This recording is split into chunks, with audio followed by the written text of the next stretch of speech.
Hello అండి, నమస్తే. నేను మీ సంధ్య. వెల్కమ్ టు సంధ్యాస్ వంటల పుస్తకం.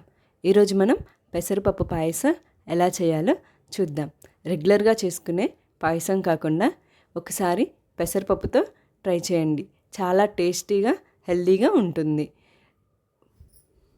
1 కప్పు వరకు సగ్గుబియ్యాన్ని తీసుకొని 1 గంట వరకు నాననివ్వండి.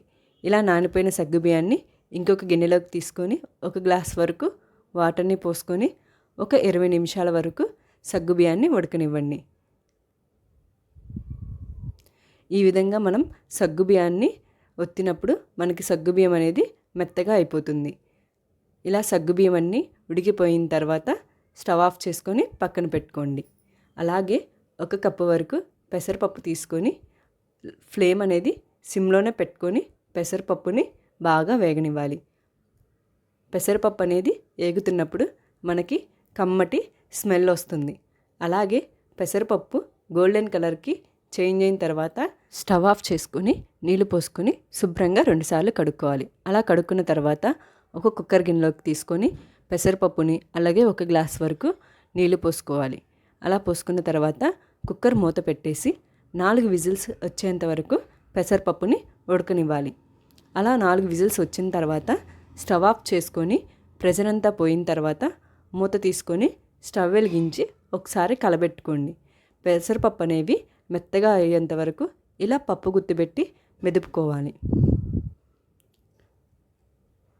ఇలా పెసరపప్పు అంతా మెత్తగా అయిపోయిన తర్వాత ఒకసారి మనం ఇందాకలా ఉడకబెట్టుకున్నటువంటి సగ్గుబియ్యాన్ని ఇందులోకి యాడ్ చేసుకోవాలి. ఇలా యాడ్ చేసుకున్న తర్వాత ఒకసారి బాగా కలిసే విధంగా కలబెట్టుకోవాలి. ఆ తర్వాత 2 కప్పుల వరకు మనం బెల్లాన్ని తీసుకోవాలి.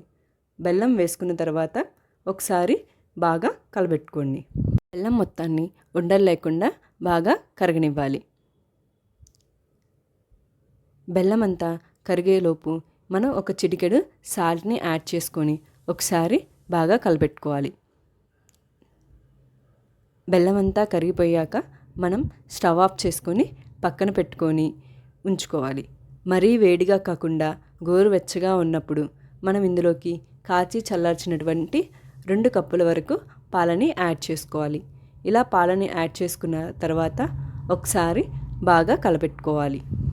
కళాయి పెట్టుకొని అందులోకి 2 టేబుల్ స్పూన్ల వరకు నెయ్యిని వేసుకోండి. నెయ్యి అనేది బాగా హీట్ అయిన తర్వాత సన్నగా కట్ చేసి పెట్టుకున్నటువంటి బాదం జీడిపప్పు ముక్కల్ని ఇందులోకి యాడ్ చేసుకోండి.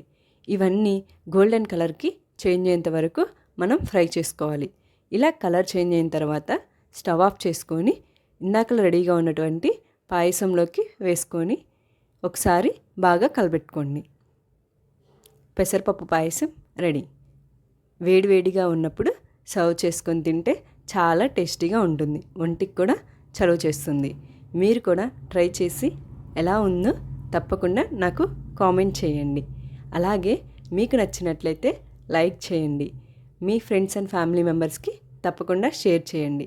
మరిన్ని వీడియోస్ కోసం మన ఛానల్ని తప్పకుండా సబ్స్క్రైబ్ చేసుకోండి. Thank you.